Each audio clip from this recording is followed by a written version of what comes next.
Guys, BG in the house. Hope everyone is doing well. Mikey Garcia versus Adrien Broner. Let's talk about this fight. I put a little poll up on my Twitter earlier today.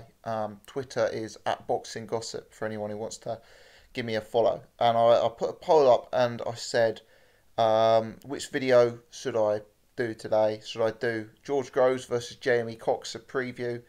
Jarrell Miller versus Gerald Washington, a preview. Maris Bradis and Mike Perez, a preview. Or Garcia versus Broner. And Garcia versus Broner was by far the winner and streaked ahead in the poll. So we're going to be discussing that today. And it's an interesting fight. You know, Broner, very, very big name in the sport of boxing. Mikey Garcia meeting him at light welterweight. And the two guys squaring off. Now, a lot of people here are assuming that this is going to be a very, very, very one-sided fight. I've had messages saying that this is going to be the end of Adrien Broner, that Adrien Broner is going to get knocked out, and that may or may not be the case. But first, let me hit you with a few facts about Adrien Broner. Adrien Broner has never been stopped. Adrien Broner is actually an undefeated fighter at light welterweight or below. And if we look at the guys who Adrien Broner has been beaten by, they've both been, well, there's two guys, isn't there? There's Sean Porter and there's Marcus Maidana. Now, obviously, both of those guys were big, strong, powerful welterweights. Both of those guys are also guys with stylistic similarities. You know, Porter and Maidana are two very rough and ready guys. They're going to bring the fight to inside the pocket. They're going to wrestle. They're going to make things very, very uncomfortable on the inside and up close. So, whilst Adrien Broner has losses on his record, and whilst Adrien Broner is a beatable fighter, and there is an established blueprint on how to beat him, he has never lost to a guy as small as Mikey Garcia. He has never lost to a guy with the fight style of Mikey Garcia. And whether he wins or loses, Adrien Broner has never been stopped in a fight, despite being in fights where he's, you know, taken some fairly severe beatings like that Marcus Maidana fight. So I wouldn't be surprised if this wasn't as I wouldn't be surprised if this wasn't a bit more competitive than a lot of people think. You know, I don't see this as a completely one-sided fight. You know, we look at Mikey Garcia. He's a very, very competent guy. His judgment of range, his movement, his punch variety and power is instantaneously impressive. And I know he's been fairly inactive, but let me give you a stat. 5 fights ago, Mikey Garcia was having a fight in the featherweight division. 5 fights ago. 4 fights ago, he was operating in the super featherweight division. 3 fights ago, he was still operating in the super featherweight division. So, you know, whereas 4 fights ago, Adrien Broner was fighting Sean Porter and dropping Sean Porter, whereas 5 fights ago, Adrien Broner was beating guys like John Molina and Emmanuel Taylor. Mikey Garcia, despite his inactivity, we have to acknowledge, has been, you know, fighting and knocking out featherweights as recently as 5 fights ago. So, this is an interesting fight. You've got a guy like Adrien Broner, who's been often campaigning above the 140-pound division, moving down to fight at 140 and fighting a smaller man, a man who's been able to suck himself into a featherweight frame as recently as 5 fights ago. And you've got a guy like Mikey Garcia moving up and fighting at 140 pounds against a guy in Adrien Broner who is going to be used to handling much physically bigger guys. Now, Mikey Garcia's last fight was against Dazan Zlatikanen, who fought for the WBC World Lightweight title at 135 pounds. And he looked devastating in that fight. Arguably, it was a career best performance from Mikey Garcia. And he won by a fairly frightening knockout, if I recall. So, you know, I have to be even-handed here. It's not like Garcia is stepping up from, you know, featherweight to fight Broner at 140. He has proven himself at world title level at 135 in his very last fight. But even putting that aside, we have to acknowledge that this is a big, big, big step up. And whilst Zlatikanen was, you know, a fairly respected name amongst the hardcore boxing community, Adrien Broner at 140, for me is a step further. So I'm not saying Broner's necessarily going to get the upset here. I'm not saying I'm picking Broner to win. But what I am saying is I wouldn't be surprised if Adrien Broner does better in this fight than a lot of people are expecting. As I say, he's undefeated at 140 or less. Even in those Maidana and Porter fights, he caused problems for those guys. You're left with the impression that he got a bit of a beating in both of those fights. But he made them competitive at times in the fight, and Sean Porter, he put down very, very heavily in the 12th round of that fight. Broner's got a bit of pop. He put down Porter heavily at 147 pounds. Now, I didn't see Keith Thurman drop Sean Porter. I didn't see Kell Brook drop Sean Porter, but I did see Adrien Broner drop Sean Porter. When he was coming up through the ranks, Mikey Garcia, there was a lot of question marks over his punch resistance. There's a lot of people saying they'd seen him hurt and wobbled in fights and look a bit uncomfortable under fire.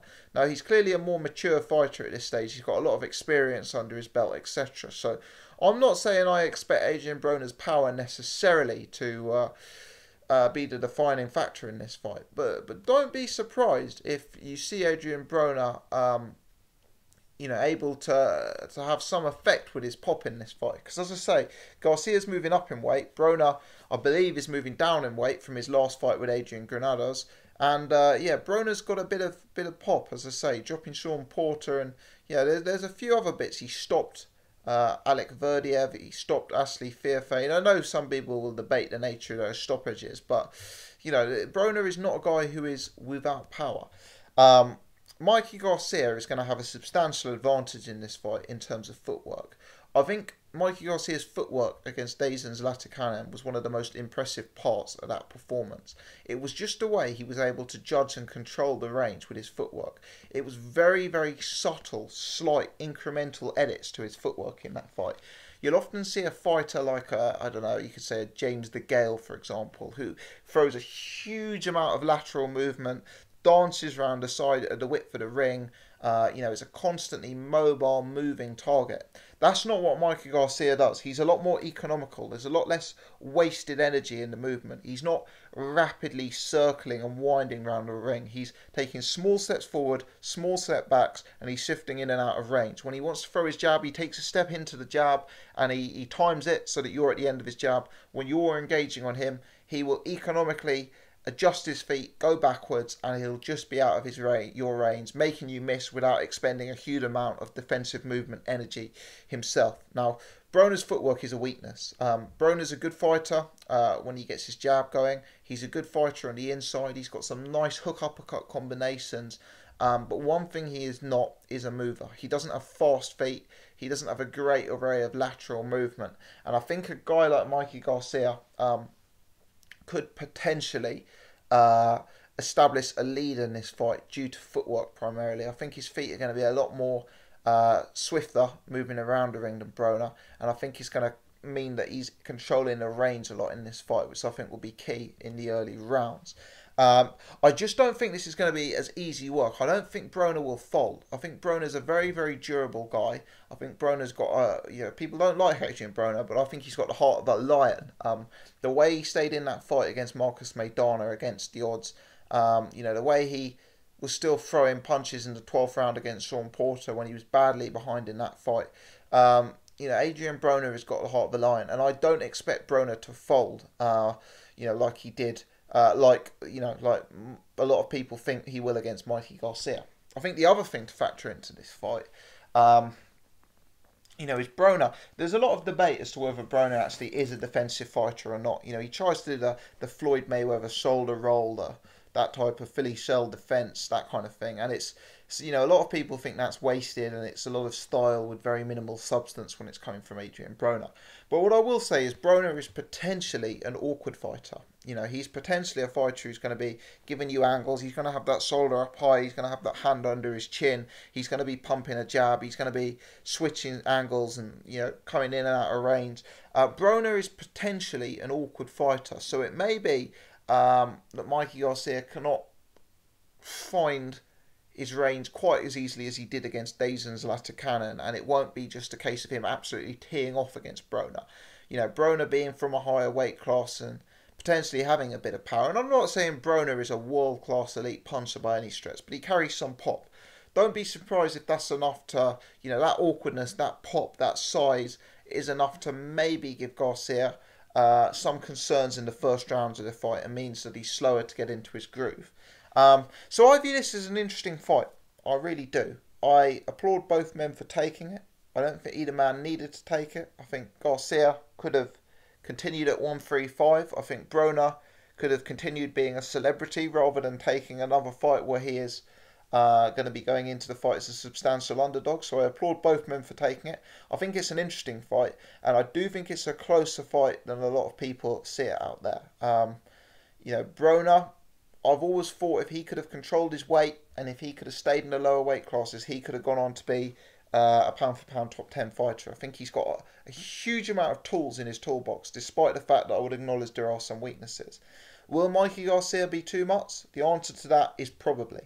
I think the feet are going to be absolutely key in this fight. I think Broner's slow feet and the fact that on occasion he plants roots is going to make him a bit of a sitting duck against a technical boxer like Mikey Garcia, who, as I say, is a master of judgment of range, of timing. Timing his offence linked into that range is really a strong point for Mikey Garcia, and I do see that as a substantial difference in this fight.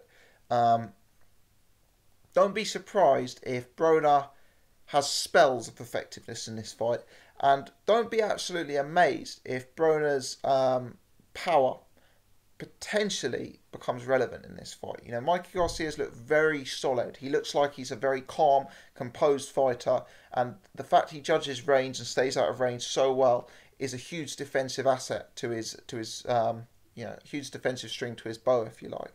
But don't be surprised if AB can find a home for some of his work, if we could actually see Mikey Garcia noticeably feeling the power up at 140. I'm not saying Mikey Garcia shouldn't be at 140. I think he's got the skill, the capability and the experience to do it. I don't think he has got the size to be as effective at 140 pounds as he would be at 135 or 130. Just my particular point of view. The same could be said for Adrien Broner, by the way. But I believe that Broner is a bigger man than Mikey Garcia. Shown by the fact that Mikey Garcia was making 135 in his very last fight, and I don't think at this stage, age 27, AB could be making 135. One final thing I'll say, and I've looked at some photos of Adrien Broner, who apparently has made a huge effort to get in shape for this fight, and he does look leaner, he does look smaller, he looks like he's already close to fighting weight at 140, and that's a good thing because we've seen Broner miss weight, we've seen Broner not take these camps seriously in the past. I would say Broner looks very, very drained in those photos to me. He actually looked a lot older than I've seen him before. I wonder if making the weight here has taken it out of him and has hurt him physically. He looked drained, he looked drawn, he looked older. He's a younger man than Mikey Garcia, even though he's been on the scene for ages, Broner. But he looked like he had some years under the clock. And Broner is a guy, he's obviously lived that party lifestyle. He's also a guy who's a relatively powerfully built bloke. He seems to have quite a natural, heavy-set, stocky musculature sometimes. And, don't be surprised if him having to make 140 hurts him as well in this fight. And if it does, clearly that's got the potential to make it a lot easier work for Mikey Garcia. So, final prediction is probably Garcia to win with the gap in speed and footwork and range being the key. Broner to have some moments in the fight. Maybe Broner to be more resilient than people think. Maybe Broner to catch and clip Garcia on one or two occasions and ask some severe questions of Garcia. I wouldn't actually be amazed if Broner hurt Garcia and Broner dropped him or stopped him at some point in this fight. But the percentage call is Garcia to win. If I have to make a prediction, that's my prediction on the fight. Let's hope Broner makes the weight well. Let's hope Broner comes in at in decent shape, not having to be too drawn down to make 140. It could be a surprisingly good scrap this. Let me know your thoughts, people. Leave your comments in the section below. If you enjoyed this video, please do take the time to hit the thumbs up button and subscribe to the channel so you can check out all of my other stuff. Many thanks as always for watching.